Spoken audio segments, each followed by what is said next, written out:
What's up, everyone? Check out the Comic Outlaw on YouTube. Say what's up to us, drop us a like, and above all, subscribe. Hit us up. And we're doing classics today. Fantastic Four, issue 13, with the menace of the Red Ghost. Yes. And we're jumping into this, and keep this in mind. These issues did come out in the 60s. This does focus on the Cold War. It's worth looking up to kind of get the history of it and kind of the origin of what's going on. But we're starting off in Reed's lab, and of course, something has gone wrong. Reed kind of blew something up. He's been messing with some experimental rocket fuel and kind of went away from him. But anyways, the Fantastic Four is trying to figure out what they can do. Things getting ready to clear everything out when Reed Richards shows up in an asbestos suit. Like, keep this in mind. I'm going to keep saying this is back in the 60s when they did not know that asbestos was apparently a big no-no. But anyways, they put out the fire. And Reed goes on to, saying that he's been experimenting on different things. He's come across this rock right here that has, like, almost unlimited power. And he kind of wants to get more, test it. And he was going to do this alone, but the Fantastic Four decides to go in. And above all, thing kind of shows him in a jar, which is just freaking awesome. I think that's pretty cool. And this guy right here, he's our Red Ghost. And he's kind of has these trained monkeys. Yes, trained monkeys, apes, whatever. They do different tasks for him. I guess he's kind of like a ringmaster, and like for food, they kind of like do menial tasks, or they do the same task over again. But he has a plan to kind of go up into space and duplicate the accident that the Fantastic Four went through by harnessing the power of the cosmic rays. So the Fantastic Four get there, but they're too late. He takes off, and he starts absorbing this cosmic ray power. But the problem is with cosmic ray power, it seems to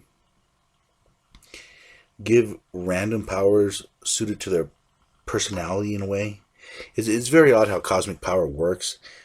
Take Silver Surfer and Firelord, for example, both powered by Galactus. Different abilities. But at any rate, he kind of shares this cosmic power with the apes, giving them belts. And each one has different powers. One has super strength. One has the ability to warp magnetic fields. And I do believe one changes into different stuff, which is one of the weirdest powers, but interestingly cool. And of course, one of the apes does like this magnetic pulse, and it pushes Human Torch away, who is like has some kind of chemical on him that allows him to fly through space without running out of oxygen. Hey, Reed Richards is a hell of an inventor. What can you say? But anyways, the Red Ghost has a purpose. He lands on the moon, the blue side of the moon.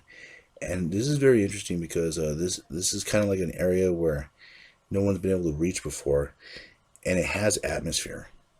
So the Fantastic Four land, and they begin to like head towards this village. And of course, Reed Richards stretches and gives Suze a ride, and Human Torch flies off, and good old Ben Grimm's left to forage for himself, wandering on the moon, until he almost steps on one of the apes and gets attacked by the other ones. And he tries to attack this Red Ghost, but the cosmic ray has given the power to be like a ghost, intangible and invisible. So Thing literally puts his fist right through him and then can't see him. So Thing basically has his hands full until the Watcher appears. And this is the first time the Watcher ever appears. He becomes kind of like a Fulcrum character later in Marvel, but this is his place, his home. And this is where he observes Earth and the rest of the universe. And he stops the fight, kind of separates them, and he explains where he comes from. His planet is like a supercomputer. These beings go out to different parts of the universe. They watch it. They watch civilizations rise and fall. People die based on the choices they make, and through different multiverses as well. So the Watcher kind of separates everyone, makes everyone disappear. The Red Ghost and the Thing are kind of talking, and Reed pulls Thing back. And they begin to explore the city, but the Watcher has other plans. He kind of makes this storm, draws both the good guys and the bad guys together, and drops them in the city.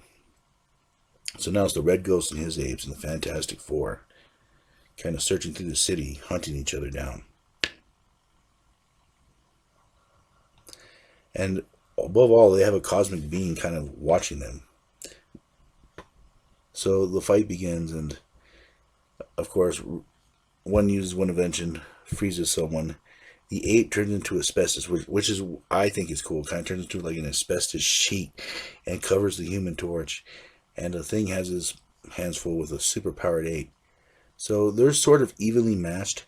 And this is really weird. The ape with magnetic powers is able to attract Sue Storm to him with a magnetic field, and apparently she can't get off his back.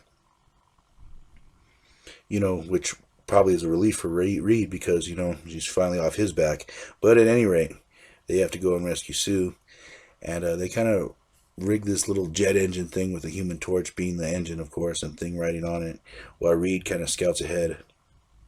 Meanwhile, the kidnapped Sue Storm is kind of with the Red Ghost and the apes, and he kind of treats the apes kind of bad, He leaves them in prison. She opens the door, and of course, they don't even run for her. They run for food because he's not controlling them right now. They're kind of on their own. So their immediate thoughts are like food and freedom. While the Red Ghost is kind of phased through a wall and then has a disintegrator ray set up to shoot them, Sue stops. Like, Sue kind of stops, warms them, and the ray doesn't shoot anyone that's kind of invisible to the spectrum. Since he himself is invisible, he kind of made that, little perk in the machine. So it doesn't shoot her. She's able to warn everyone they destroy the machine. But the Watcher has other plans for him. He kind of humbles the Red Ghost. He says with the thought of his mental energy, he can send him back to a primordial time, or to a time in the future where things are ending. Anywhere in the cosmos. And he kind of just goes to work on him and just humiliates him. Of course, Reed comes up with a ray to neutralize him. The Watcher goes on to explain that they won this day, and there'll come a time where they will not be alone in their fight, for something in the universe is coming, and he will be there with them. But what will that be, and when? We do not know. And as always, I will catch you on the flip side.